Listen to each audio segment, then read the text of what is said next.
Ladies and gentlemen, welcome to the Voice of Reason podcast. It is July 5th, 2023.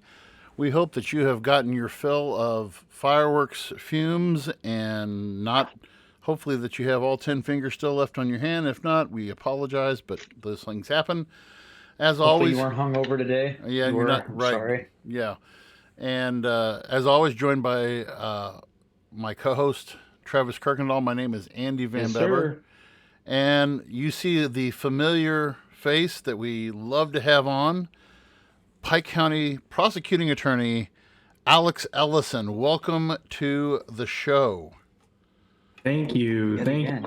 Yeah, and Sean is on baby watch and overwork watch. But we miss our buddy, and we gave him the clean bill to skip as much as he needed to, and we miss him, but we know that he's here with us in spirit. As So, always. gentlemen, how was the 4th of July for you guys? Oh, pretty good. Can't complain. It was pretty chill. Did they do I'm assuming they did a show up in like Bowling Green in Louisiana, or Yes, they used to do the one in Louisiana. they did one in Louisiana. We had to wait for 30 extra minutes, though. It was supposed to start at What 9. happened? Yeah, it was supposed to start at 9 o'clock, and we're sitting around and sitting around and sitting around. And I'm looking on all the Facebook pages to see why aren't we having fireworks. And so I ended up calling a former Clopton grad, Cassie McGuire, who works she's a dispatcher for Pike County at 911. And I said, do you know what's going on? And she said, yeah, the Missouri Water Patrol is dealing with some boaters who refuse to move back far enough away from the barge so that they can shoot off the fireworks safely. So nice. I could just see some guy who's been in his boat. I'm not moving Yeah. for no one. Case of beer already in 'em. Yeah, a case of beer, you know. Anyway, so That's good. They did a show then. Alex, They didn't do it anymore. how's life as the Pike County Prosecuting Attorney staying busy, I'm assuming? Oh yeah, it's always busy in the summertime. And if you've ever read or listened to Freakonomics before, they did a story one time that showed ice cream sales. When ice cream sales went up, murder rates went up. And it's a classic example of correlation, not causation. And it's actually because the temperature is going up, and for whatever reason, humans behave badly when it gets hot outside. And so I was off work yesterday, of course, yesterday for the 4th, and it was maybe the busiest day I've had all year. I mean, work-wise, I had a ton of blood draw search warrants for DWIs. We had domestic assaults, people losing it. You know, it was a crazy couple days. Fantastic. Well, we've already know that we have one of our TikTok clips for this week right there. Yeah, So- that's definitely a clip. Yeah. So that God, correlation between yep, there you go. So anyway, we decided the topic for this evening, if you guys saw or anybody read our title for tonight, is called Injustice for All ? And we have seen a historic week. Last week was a historic week for the Supreme Court and the decisions that they made. As everybody knows, or maybe doesn't know, this is a very, I don't want to say ultra conservative. It's a conservative court. You have 6 conservative judges, and I believe four of them were appointed by Trump, correct? 3, I believe. Oh 3. yeah, John Roberts was appointed by Bush, right? Yes, yeah. So you have 3 Trump judges. You have 1 Bush judge. You have Clarence Thomas and Samuel Alito. Yeah, Samuel Alito. And then this has been the week for cases. And tonight, what we're going to look at, and why we have our legal expert, Alex Ellison, on for, um, is to talk about this case. The first case that we're going to look at, if we can get to two of them tonight, would be good. But the one that really struck a lot of chords with people was the Students for Fair Admissions versus Harvard, and the Students for Fair Admission versus UNC, or University of North Carolina. What this case did, this was a case that was brought by an individual. I believe I forgot what his first name. His last name was Bloom, I believe. But this guy he's not a lawyer, but he has been an advocate to bring down affirmative action for years. And for those who don't know or exactly how affirmative action works, affirmative action was a move that was made by Lyndon Johnson. It was an executive order that was pushed by Lyndon Johnson back in 1968. And the purpose of this was kind of done with the Civil Rights Act and the Voting Rights Act and all this stuff, was to basically set up a quota system so that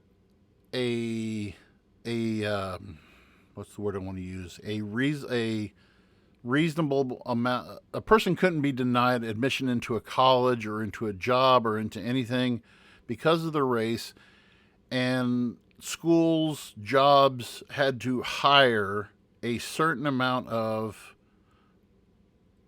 race that was in the same percentage as to what that race that lived in the area. So if you say you had a town of 10,000 and 3,000 were black, okay, then you have to hire, out of your staff, 30% have to be black. Or if your college has to have 30%, you have to admit 30% African Americans into your college admissions. Now, at the time, this was something that was needed because discrimination was something that obviously ran rampant through the 60s, 70s, and even into the 80s, even into my time. But let's get this off the top. Look at this right off the top. What are your guys' thoughts about this decision ending in affirmative action? We'll work from there. Where to start? So you made a good point in like why affirmative action, I guess, happened. I mean, it was there for a reason, and at the time, I think it made sense. But if we're in a different time now where race isn't quite as, I mean, it's different now, the outlook of race. There's more logic behind it now. People look at each other as humans and not like, hey, you're a black person, I'm a white person, right?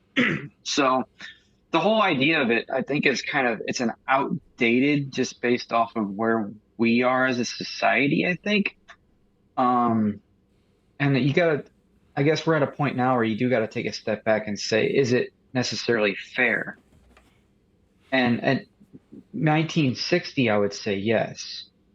But if you're looking where we are now, I don't know. I don't know if I don't think there should be a basis of, that shouldn't be a consideration of somebody going to a school, I think, or a school, or it could be work or whatever the case may be. I don't think that should be a consideration. I think it should be based off of credentials. What do you bring to the table? What do you bring to, whatever it is. But I don't think this has anything to do with that. Alex, what do you think? My 2 cents. Yeah. I mean, I agree a lot with Travis. I'm kind of two minds. I mean, one, I deep down, I am very much libertarian. And I do think that, the government shouldn't be stepping in and telling, I don't think that race should be used to decide admissions in universities, period. I don't think we should be discriminating against people based on their race. But at the same time, I don't think we can ignore that, our country does have a deeply racist past. But again, like Travis said, are we in the same place we were in the 1960s? No, I don't think so. And really, when I thought about this case, um, one, like I said, I find it pretty offensive that somebody's being chosen over somebody else just because of their race. And really, I think about, in this case, it was brought by Asian students that were denied admission Yeah, it's Harvard. to Harvard, because the school basically decided we have too many Asians. We need more of other minorities, and at the same time, they did so they did so in a way in which they protected the legacy um, students, the kids whose parents had gone to Harvard, the kids whose parents had donated money to Harvard. Those kids weren't affected. Instead, they took away scholarships from Asian students and gave them to other minority students. And I just think about those kids. I mean, those kids really suffered, and only because they're of a certain ethnicity. And that really doesn't seem fair. I mean, I tend to think the court got this one right.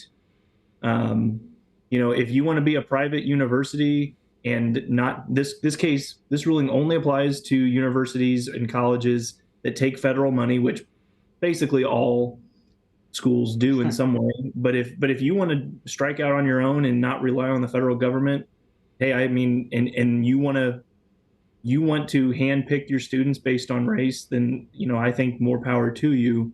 But if the federal government's giving you money, then I think you got to be fair, and I don't think you can decide things based on race. Well, really is fair. they have private institutions that are dedicated towards certain ethnicity groups already, right? I mean, Yes.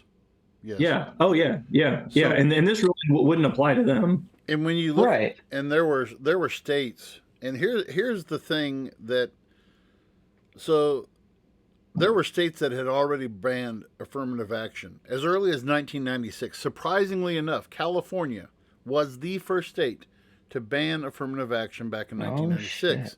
Texas also in 1996, but then they reversed it in 2003. Washington banned it in 1998. They reversed it in 2022. And then you have Florida, Michigan, Nebraska, Arizona, New Hampshire, Oklahoma, and Idaho, who have all banned affirmative action and are still banned. And, what it's designed to do, like I said, it's designed to eliminate and remedy unlawful discrimination. And like you said, Travis, this is a different time. When I look at, so in my research, the term, the legalese term that has been used is called is it URGs? Yeah, URGs, underrepresented groups. Okay, and so this is so a lot. I got my hands on a lot of surveys since this decision came out the last week of June. So last week. And so, according to the Pew Research Center, who is one of the top researchers in the country, Pew and Gallup, Pew said, according to a survey of 50% of U.S. adults disapproved of selective colleges considering race and ethnicity in admission decisions, while just 1/3 of U.S. adults approved. In that same survey, nearly half of Americans, 49%, said that considering race and ethnicity makes college admissions less fair. In contrast, 20% said that it makes the process more fair. 30% said, and this surprised me, 30% said it does not affect the fairness of the process at all. And when you start looking at, where by race, so African Americans, 47% said they approve of affirmative action. About 1/4 of Black Americans said they're not sure. 29% disapprove. 37%, now you said, Alex, that this was brought by Asian students. 37% of Asian Americans approve of affirmative action and selective college admission. Now this is in the 2023 survey. A slight majority of Asian adults, 52%, said that they disapprove. Okay? And when you look at the breakdown of who favors um, affirmative action more, it comes down to African Americans. African Americans, 47% of African Americans approve of affirmative action. So, my question that I want to, and I'll throw this at you guys. I threw this, and of course, my wife is awesome about, because I bounce stuff off her all the time about for questions for the podcast. With that in mind, okay, I want to give you a quote that you guys, I know you've heard, but it was a quote by Martin Luther King. That he believed that a person should be judged by the content of their character and not the color of their skin. Okay? Now, in my mind, and I may be totally off base on this, but in my mind, if affirmative action was to be carried through the way that it was designed to be carried through, don't you guys think that that would run parallel to what Dr. King envisioned? Maybe, but the I think it's still a numbers game, though. There still has to be, if you're going to do affirmative action, I feel like there still has to be something they can set a basis off of like, okay, how are we going to meet this agenda, this quota, or so to speak? I don't know how. I'm for the idea of like, okay, we can definitely make stuff more accessible, give everybody the opportunity. But I think we made a good point when we were talking about this lawsuit is like, at what point though does someone else lose their opportunity because they gave it to somebody else? Like maybe you can, is there a way to not cut somebody else out? Or is it still just the numbers? You know what I'm trying to say? Like with that? Well, I don't know. The basis, and Alex, I want to get your feet on this.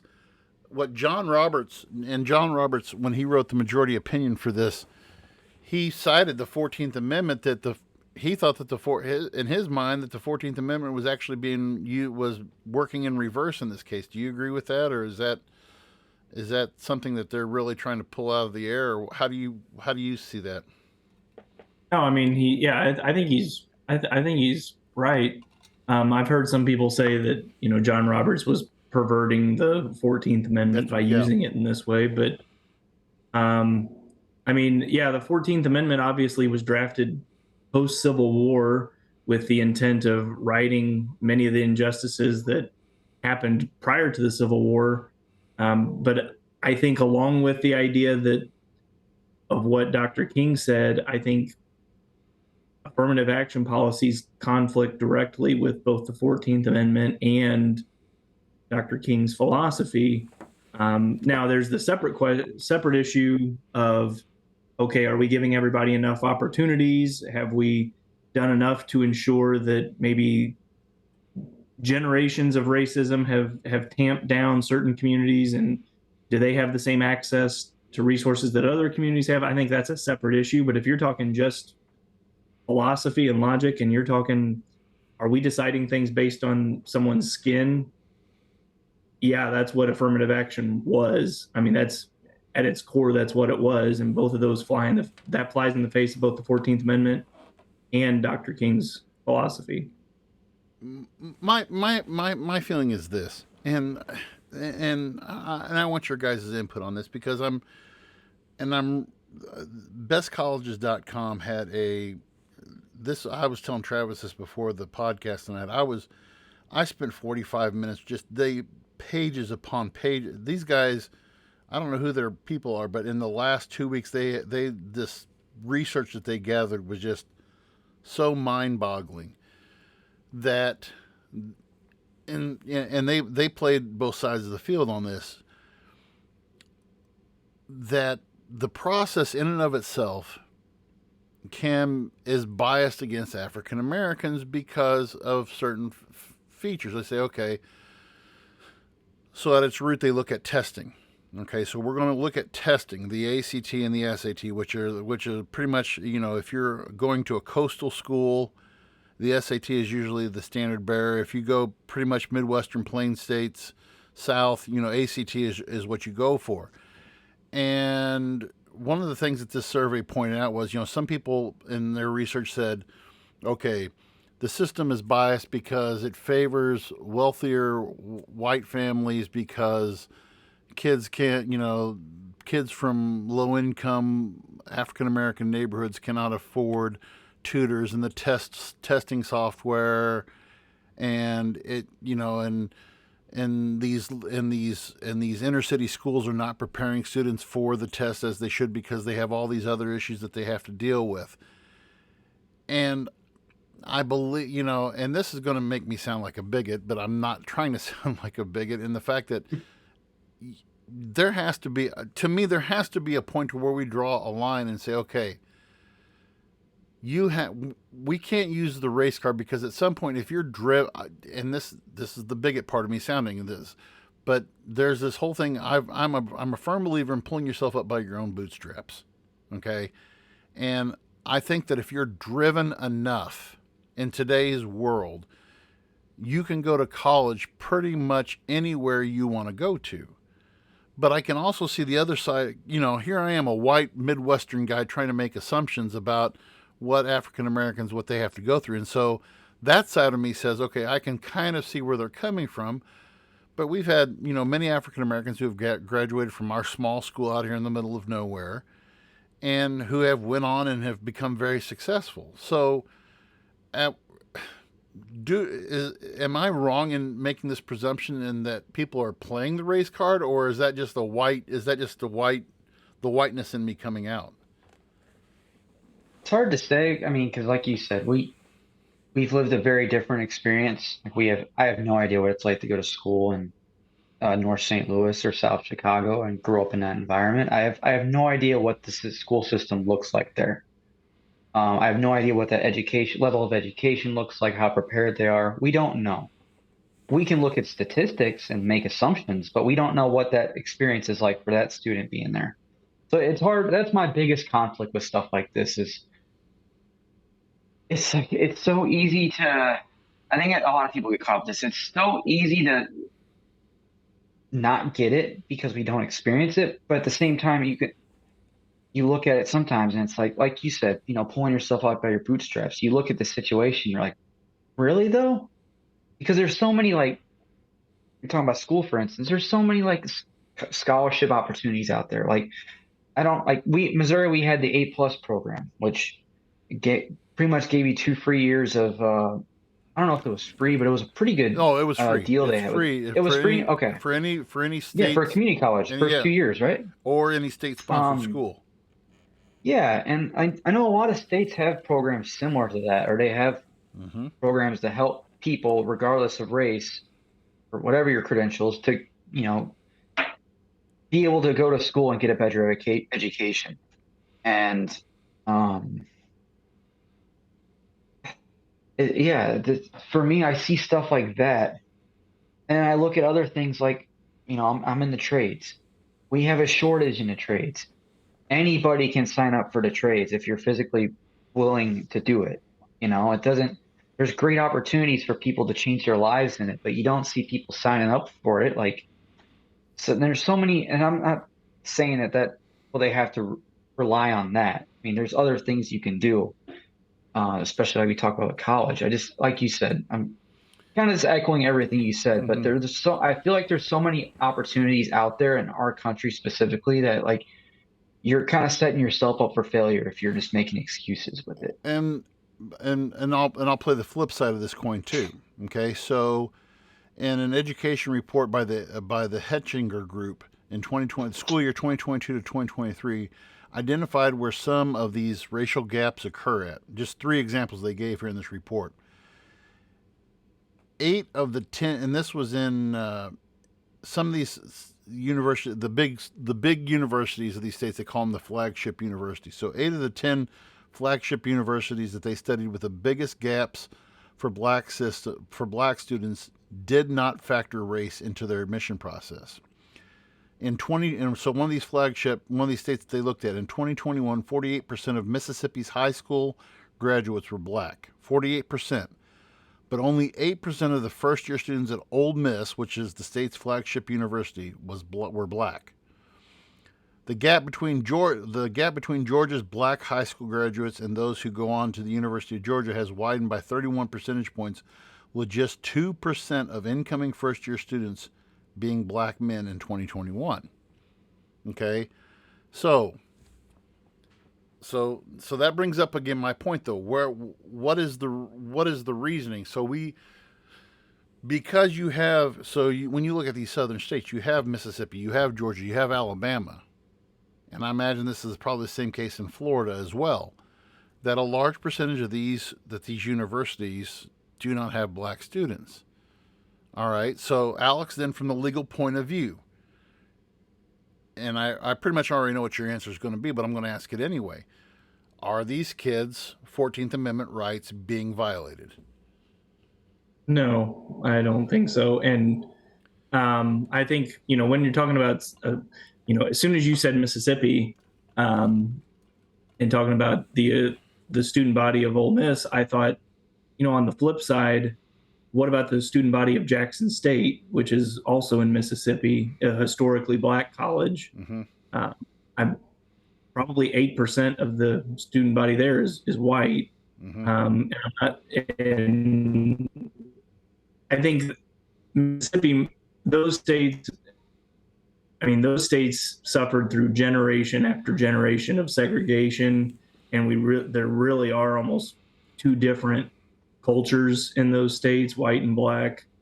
But no, I don't think the 14th Amendment rights are being trampled here, because, if the argument is that 14th Amendment rights are being trampled on because minority students aren't being given basically an extra leg up when it comes to getting into these universities, that's not what the 14th Amendment was intended for. The 14th Amendment was, like I was saying earlier, was actually kind of intended to do the opposite and forbidding the government from discriminating one way or the other based on race. So no, I don't think they're 14th Amendment, but really, like you all were talking earlier, I just don't think there's an easy answer. No.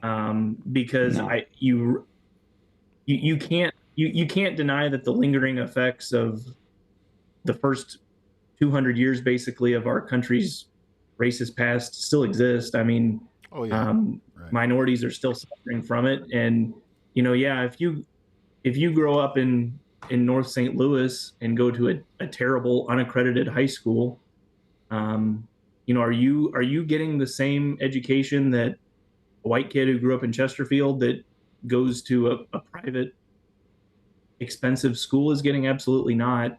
And kind of on the flip side, I've heard the argument, or the analogy of, if you compare it to like a baseball prospect, where you've got one prospect, and in this case, we could compare it to like kids that get a score on the ACT. Say you've got one kid from the suburbs that gets a 34 and a kid from the inner city that also gets a 34.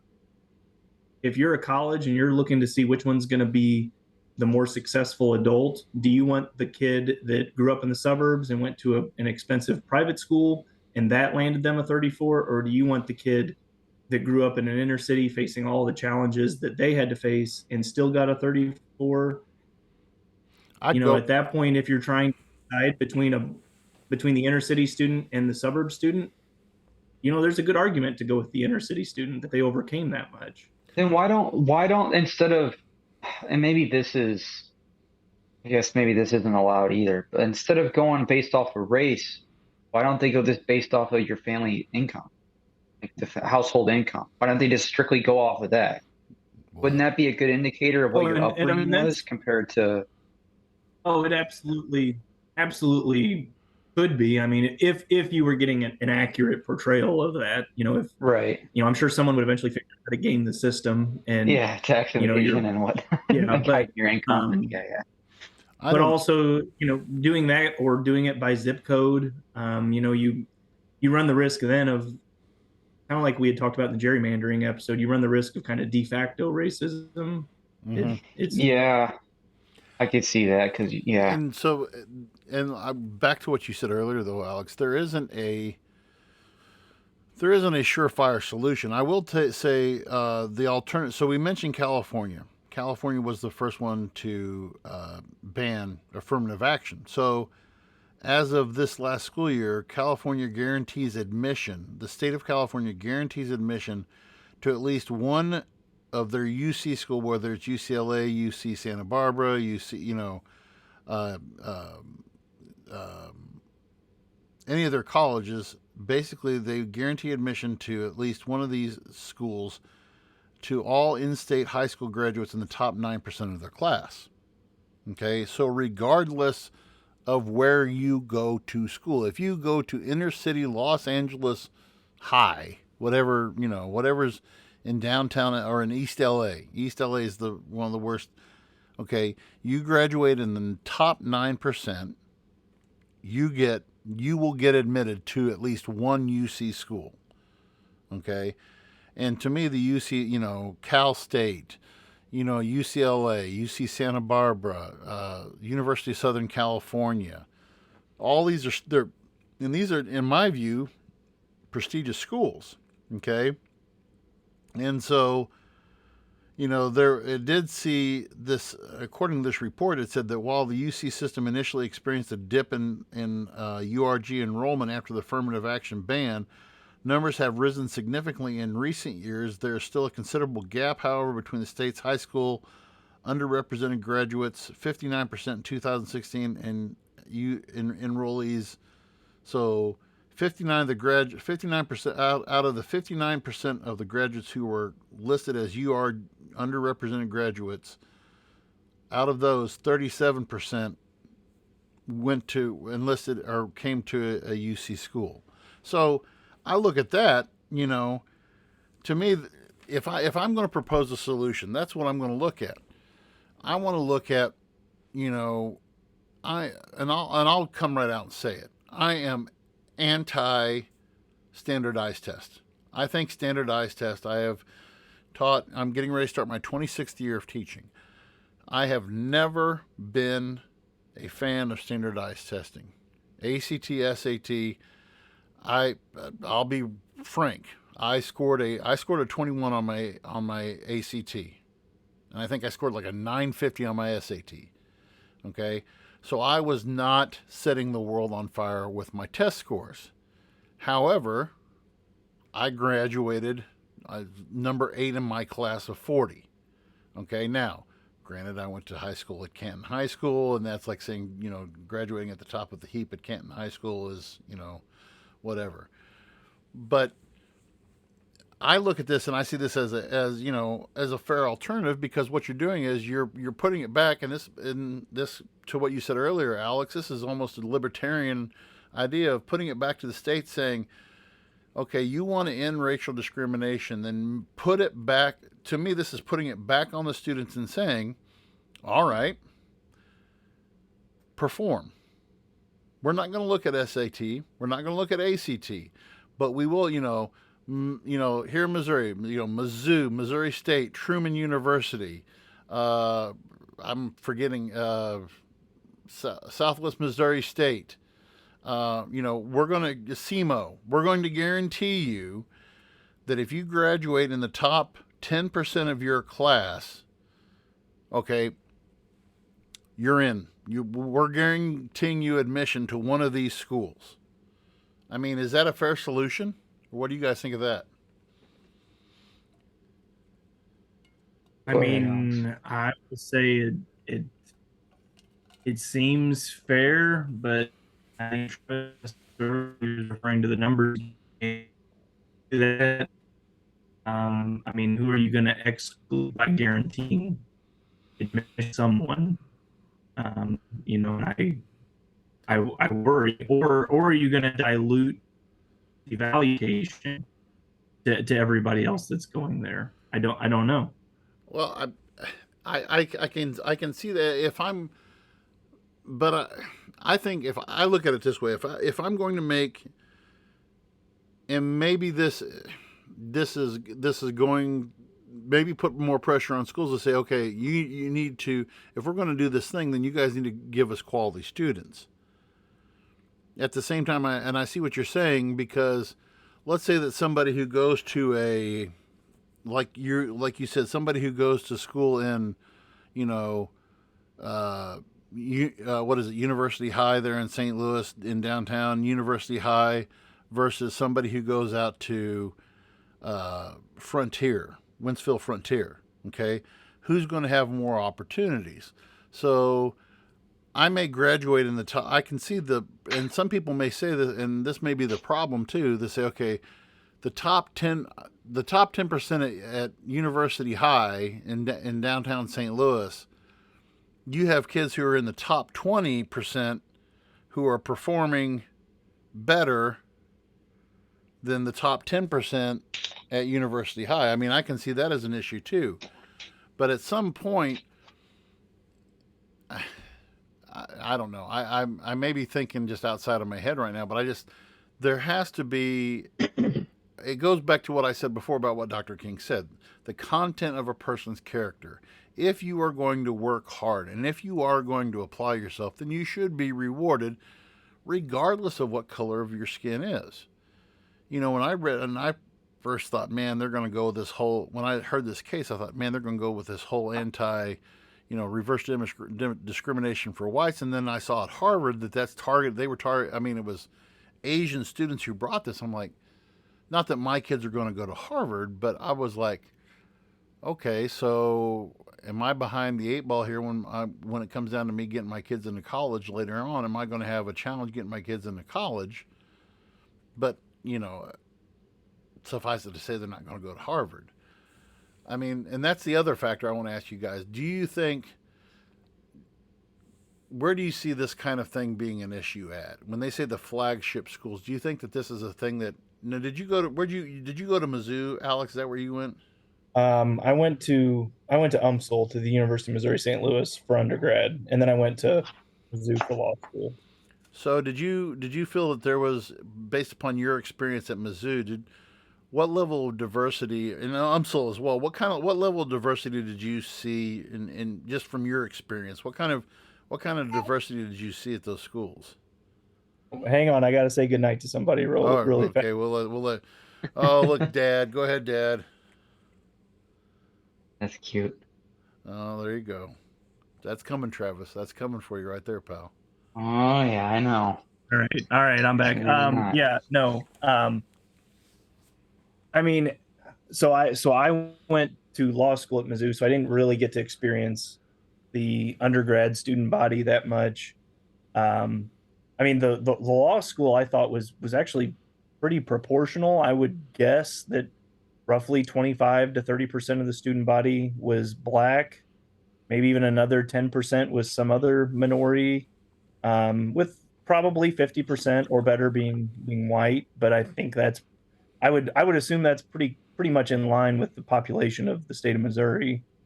And then at UMSL was a little bit of a different scenario, because UMSL sits in North St. Louis, and it's much more of a metropolitan university. And so it was, there were quite a few African American students, and I would estimate it was closer to 40% of the student body was Black at UMSL. I would be shocked if any of the colleges in Missouri are dealing with this. Yeah, have a super majority of white students. That would surprise me. I would imagine it lies that kind of problem lies mostly in those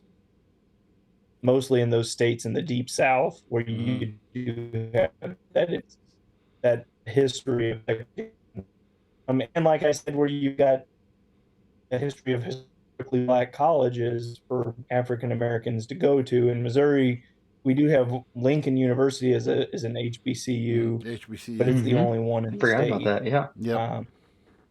I think that there's Go ahead. I'd like to share some statistics with you guys really quick, and this kind of goes with what Alex was saying. So I pulled up the 2020 census, and of the our population here in the U.S., the largest population is still the white population. 204.3 million people identifying as white alone in the 2020 census. Wow. And then the second largest, African American, 46.9 million. So right there, and obviously, depending on where the schools are and stuff like that, the demographics could be a little bit different. But maybe this is too broad of a view, but looking just at the population alone, clearly you're going to have more white students.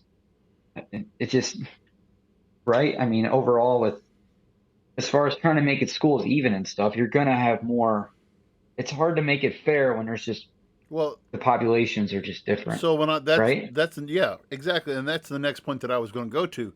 How far do we need to go to make a level playing field? Do we go to, and I think Alex said something like this before, or, do we go to make it, should we, how far do we go to make it to where it's not disproportionate?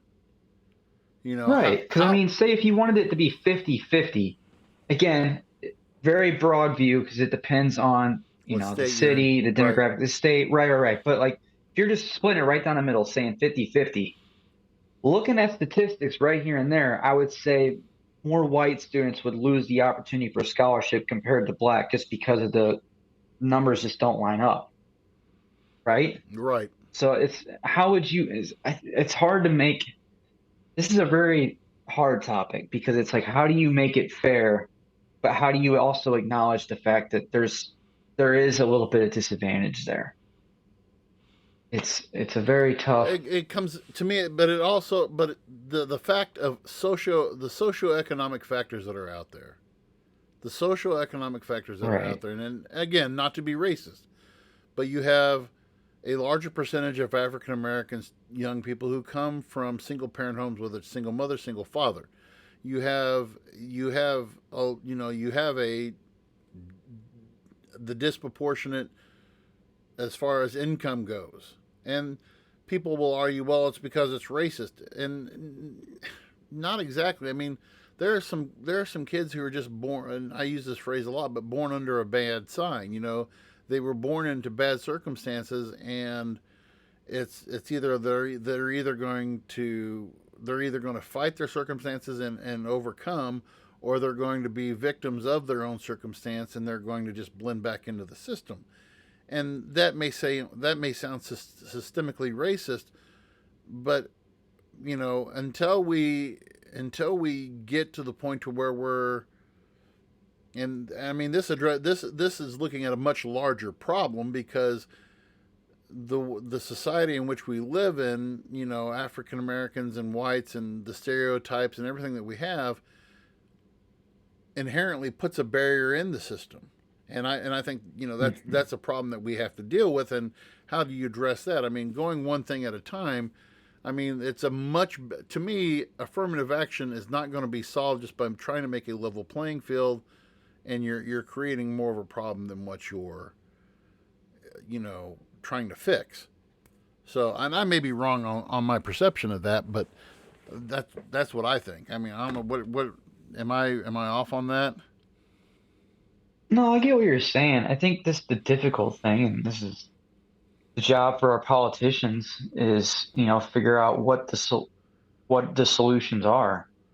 And as this is a pretty multi-layered issue, there's a lot of factors that we haven't even discussed. You're talking like home life, well, you brought it up, like growing up in single family homes and stuff like that. It starts there. It starts at the home. It starts with the culture, the upbringing, um, the environment you're around. I mean, there's so much that outside of just the school stuff that goes into this issue, and I don't know how you address that. I mean, there's a lot of issues in like these inner cities and stuff that goes beyond just the school districts and stuff like that. And there's one more aspect of this that I want to get to, and this I want to get back to the legal side of this, and this is a question that I want to bring up for Alex too. And this is something that I've taught for years, but I've applied in this situation. Okay, when judges make these decisions, when the Supreme Court makes these decisions, when your federal courts make these decisions, how should judges look at this? Okay, should decisions be based off of what the framers' intent were when they wrote the Constitution, or when the people at the time when they added those amendments? Should they adapt with times, as many situations were not the same as what they were in the late 1700s? Should cases be decided on a case by case, what's the word, adjudication, or And this was our survey question. And then our friend Martin Hanley, who we can always count on Martin, but Martin actually added another option. He said decisions should be, and this is what we only had 3 people who voted this week, so I can't make it. But Martin said decisions should adapt but be based upon the framer's intent to the extent that we know as to what that intent was. So when you look at an affirmative action case and you bring in the intent of the 14th Amendment, Alex, what do you tend? I mean, do we look at in cases like this? Do we look at the Constitution as a living, breathing document that has to adapt with the times? Do we go by what the intent of the amendment was? What do you generally tend to agree with? I mean, I think the schools that they call it judicial restraint versus judicial activism, I believe, is the terms that they use. Which side do you tend to kind of go with in cases like these? Yeah. I mean, I tend to go with what's typically kind of known as originalism, which is what was the original intent of the founding fathers. I tend to think that's, I mean, that does seem to line up more with the conservative um, ideological side of these issues. However, I tend to think that's probably the better way to decide cases, mostly because it's the most predictable. And I say that it's not really predictable because you can kind of twist that view to however you want to fit it ideologically. Um, but yeah, I actually agree a lot with what Martin said. I would love for Supreme Court justices to make their decisions based on what they believe the intent of the framers was, while also keeping in context where we are in our modern life. I mean, because clearly we're in a different time, a different world. But if if you're not basing your decisions on something that's somewhat set in stone, then I think that's dangerous because that becomes unpredictable. Um, so I really like Martin's analysis a lot. Now I will tell you, shocker, Supreme Court justices are just as political as everybody else in Washington D.C. Whoa. They put up a facade of being impartial and not deciding things on a political basis, but they very clearly, when it fits a justice, when it benefits a justice to be an originalist, they're an originalist, and when it fits them to see the see the Constitution as a living, breathing, changing document, then they see it that way. Um, so I don't think we have any angels on the Supreme Court. I would love for them to just pick a side, but yeah, I Martin said it really well. I think you got to keep in context um, what's going on in today's world, but at the same time, I think you should try to base your decisions on what was the original intent of the Constitution. Well, I've always and I've tend to be an originalist because myself, but I'm also I'll play a little bit of devil's advocate in you know to quote Justice John Marshall, who was like late 1700s, early 1800s Supreme Court Chief Justice. He was one of the original. He had some activist moments where he went above and beyond what the framers' intent was, and you had other people who later on who said, "Look, the intent. How knowledgeable are we to know exactly what the intent of the framers were?" I'm kind of reminded of this is way off, but a Family Guy episode where they're like, say, okay, the right to bear arms. You think they're going to get this mixed up? And then the guy goes, no, look, here's my arm of a bear. It's a bear arm. The right to bear arms. No, they're not going to get that confused. But just that playing over in my head. But I'm sorry, but you know they didn't know about affirmative action. I mean, large percentage of those guys were slave owners. They didn't even see, you know, even though, I mean, Ben Franklin led the first anti-slavery societies on this continent, way before it was cool. But he was not so much as one, he didn't believe in equal rights for African Americans, but he believed in not having slavery. So to say in a case like this, well, it's kind of hard to discover what original intent was. And when you looked at the 14th Amendment, the intent of the 14th Amendment was to grant equal protection. I mean, it's the due process clause. I mean, that's another one of the due process amendments that say, you're not going to deny anybody their rights based upon their color. And so, this, I don't know. This like we said all along, there's not really a set in stone solution that we can find to this problem.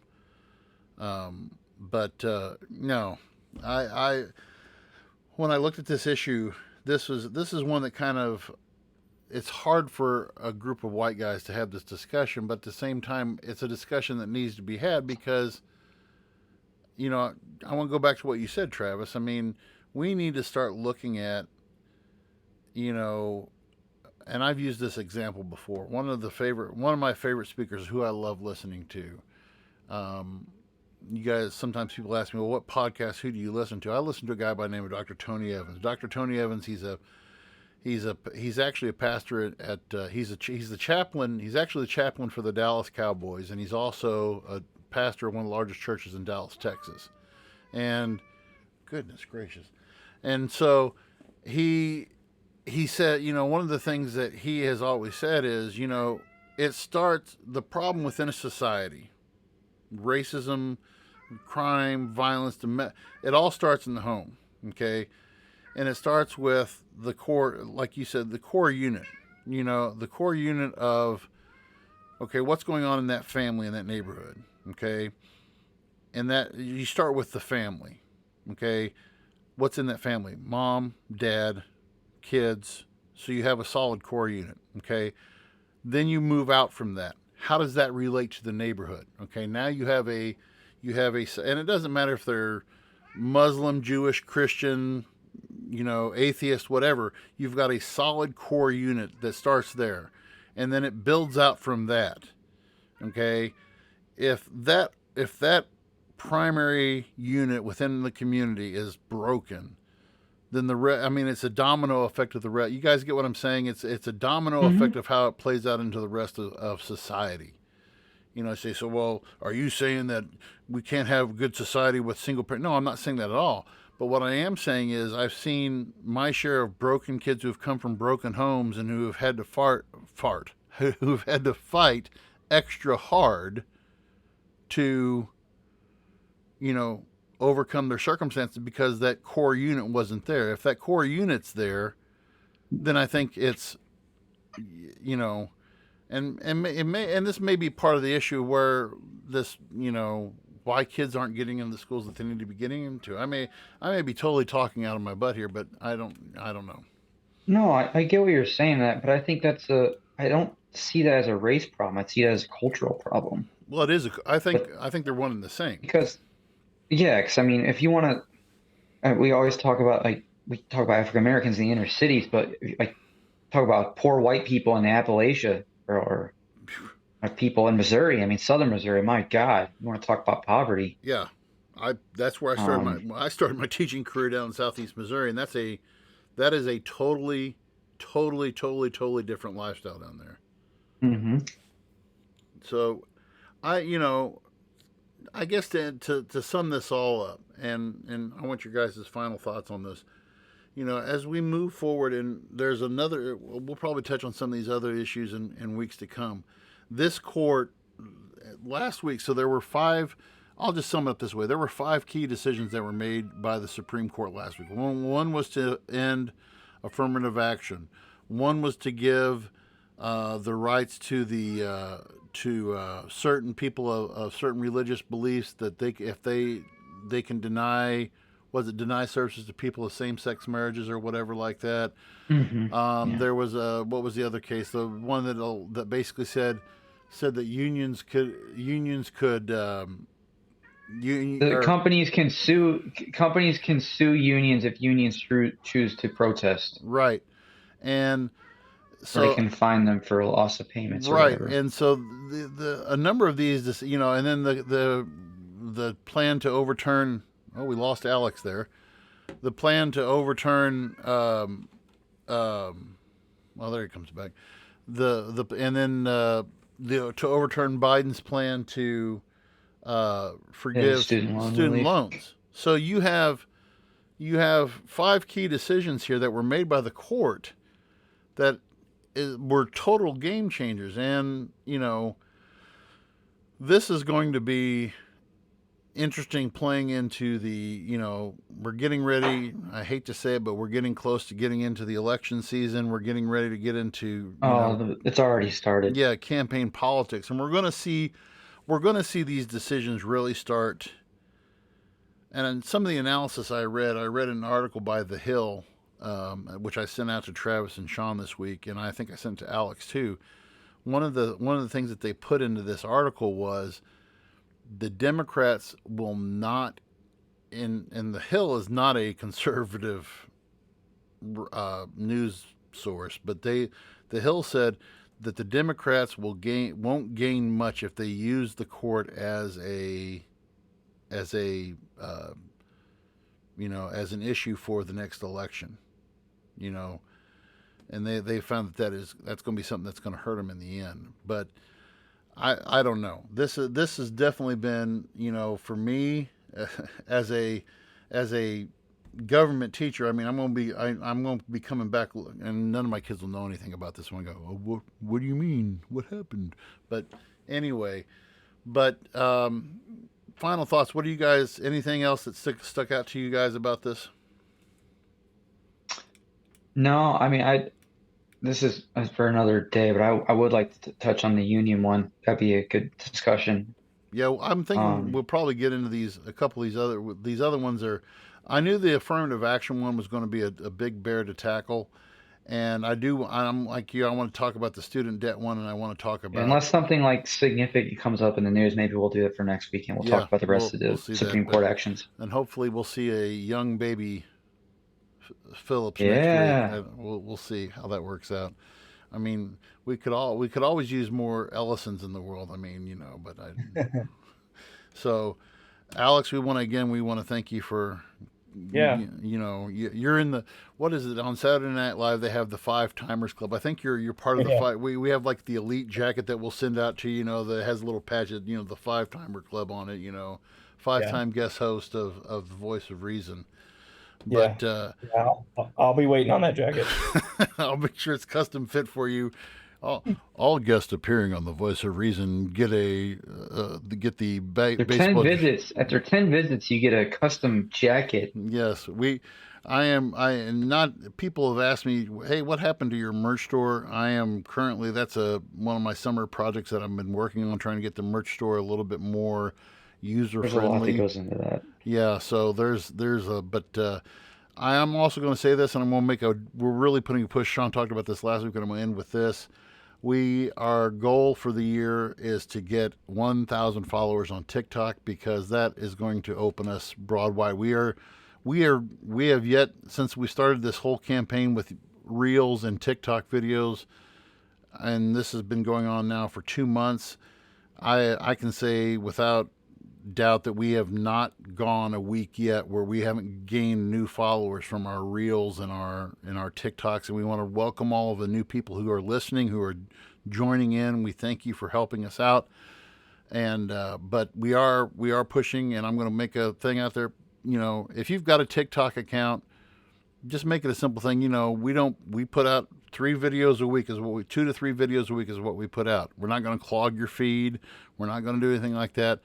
Follow us on TikTok you see it scrolling across the bottom there at VOR Podcast 2021 on TikTok. Please follow us. If you don't have TikTok, create a TikTok account, follow us, and then let it lie dormant. It's okay. Just as long as we have 1,000 followers, we can stream live. But anyway, For Alex Ellison, Travis Kirkendall, and our I'm not going to say vacationing, but our absentee friend Sean Phillips, who we have good thoughts and hope for him. My name is Andy Van Beber. We will see you next week on the Voice of Reason podcast. Thanks for listening in.